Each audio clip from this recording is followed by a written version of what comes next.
Alright folks, today we are going to show a DIY on how to do the 2-filament bulb here for the back of the 2008-2012 Accord Coupes. It's a popular mod. I've seen a bunch of people do this mod. It looks really good. I was looking into possibly paying somebody to do it, and I found out they were charging $75. So I wondered how hard it could possibly be, and don't know if you guys can tell, but I have completed the mod for $5.64, which is what the light bulbs cost. Took me about 15 minutes, and you're going to see exactly how easy it is. Now, if you guys do want to go and buy new sockets, so on and so forth, you're welcome to do that. There is no need to do any of that. So this is, like I said, a $5.64 modification.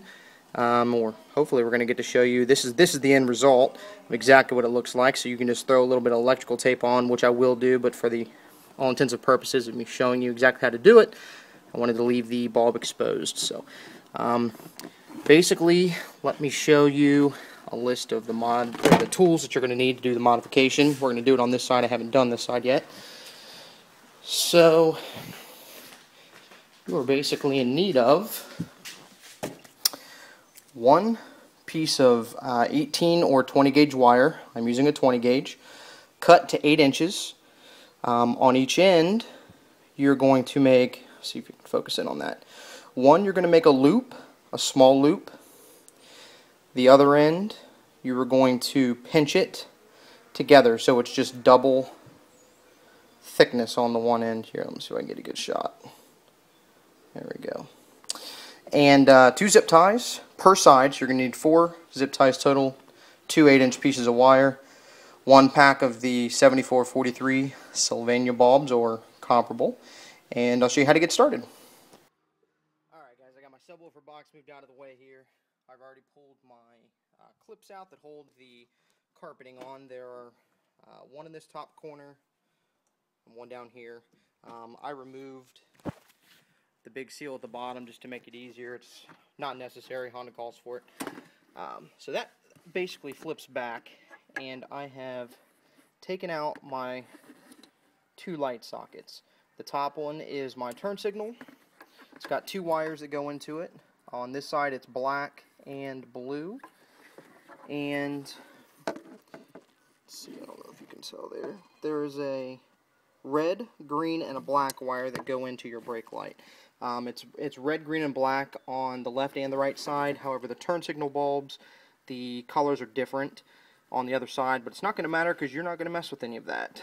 So, essentially what you're going to do here, I've seen people, they're running 2 and 3 sets of wires. There's no need for any of that. You've already got all your wiring right in the harness itself. So, I'm going to show you a quick, simple step how to eliminate all your other wires, and you only need to run 1 wire. It's very simple. So what I'm going to do is I'm going to go on ahead and I'm going to pull the 2 sockets out, and I'm going to show you a closer examination of exactly what's inside of them. That way you can see exactly how to do this. Like I said, very simple, so we'll get started here. Alright guys, first things first, we're going to prep these bulbs. So I'm going to grab these, and we are going to go over here to the workbench, and I'm going to show you exactly what's going on here. So, for all intents and purposes, our first socket is our brake light. It's got 3 prongs on the back of it, and it's got a wire connection. Let's see if you can see that there. So we're going to do no modification to that. What we're going to modify is our turn signal socket. Don't know if you can see, there are 2 sockets, or 2 prongs in this one, and there's a little X, if you can see that or not.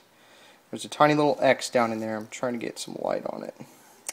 What you're going to do is you're going to go to the bottom of this, and you are actually going to take your drill, and you are going to drill right in here. So you're essentially going to miss the 2 pins that already exist in the bottom of this, and you are going to drill basically that little X. There's a good shot of it. You're going to drill that little X out. What we're going to do is we're going to put our wire, feed it right up through. So I'm going to do this real quick, guys. I'm going to drill it, and then I'll show you the end result here in just a moment. Drilled out here. Let me see if you can see. Now we've got a hole in there. We drilled out the little X. It's in the bottom of that. So we've essentially just made a hole right beside the two other prongs that already exist.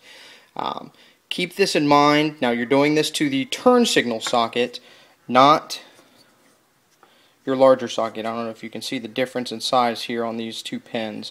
So the one that's got 3, you're keeping it just as is. We just took it out so I could show you an example. We are essentially going to try to recreate that without getting a new socket. Keeping in mind, this isn't going to do anything to your car. You can take your wire back out. Nobody will ever know the difference of it being in there. It's not going to mess with the functionality of the vehicle or anything like that. So let me show you exactly what we're going to do here. Essentially, the bulb that comes with it is it's a single filament bulb. Okay, we've got one piece of a wire on both sides of this bulb. That's your factory bulb.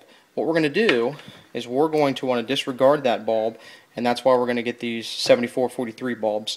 What this is it's actually got 2 filaments inside of it, just like your regular brake light that goes on the bottom. So the original harness is still going to function your turn signal. I'm going to throw my bulb here. However, the other filament that's inside is actually going to be controlled by this one wire that we're going to put in. Now, how do you control a filament with one wire? Well, let me show you. This already has a power and a ground running to it. So what we're going to do with this bulb is, like I said, we're going to disregard that one.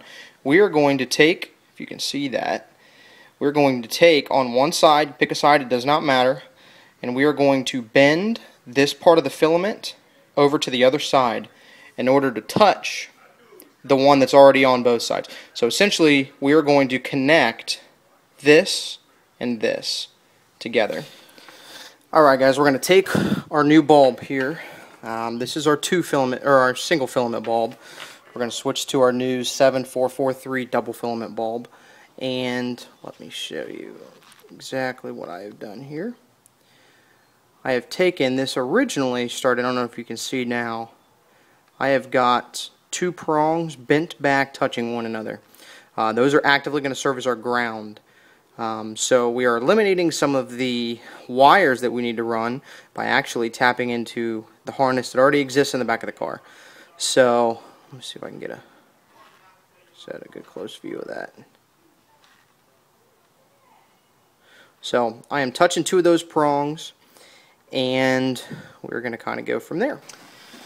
Alright, so we're ready to install our one wire, and again this is going to be exactly the same on the other side. So we're going to start with our top connector, which if you'll notice, it has 3 sockets in it, however there are only 2 wires running to it. A black wire and a blue wire.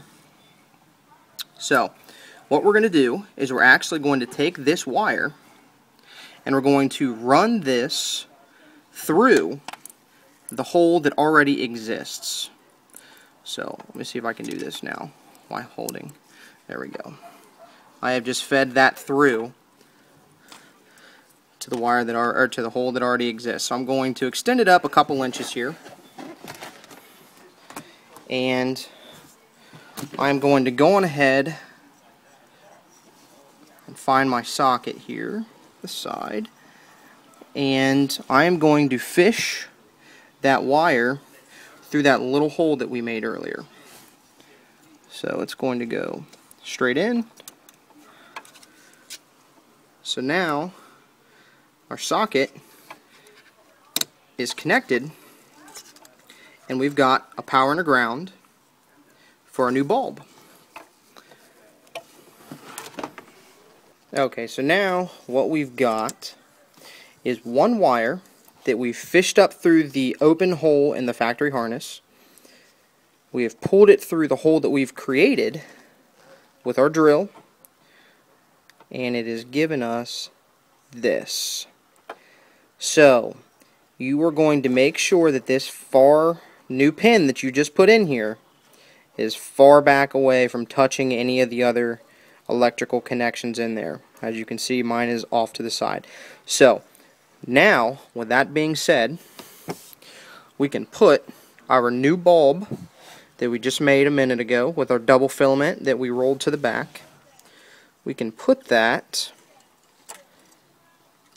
in the socket, clip down. It snaps in just like normal.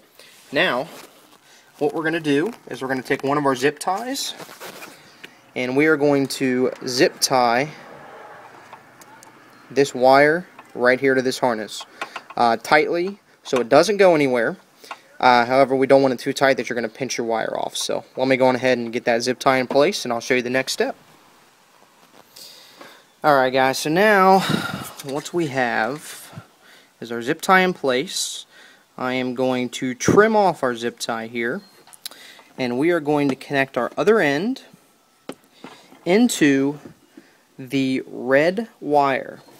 Now what we're going to do, because we've looped this over, we're actually not going to modify our harness whatsoever. We are actually just going to jam it down in there. Now, with it being jammed down in there because you've doubled up this loop, you're basically just making a pressure connection on this particular red wire here. So, with that being said, I am going to connect our red wire down in here with our white wire, and I'm going to zip tie it in place, and I'm going to show you the finished product. And with that being completed, you will have ran everything that you need. So our lights will both function with the original intent, and now we have ran everything we've needed for our double filament bulb to have a power and a ground. So let me do that real fast and I will show you the finished product. Alright guys, as you can see, we've got both of our lights on here. I have just ran some simple electrical tape just covering up our one wire. So what you can now do is put your harness back into place and start buttoning it up, and I will show you an end result picture here as soon as it gets dark out. Show you what it looks like.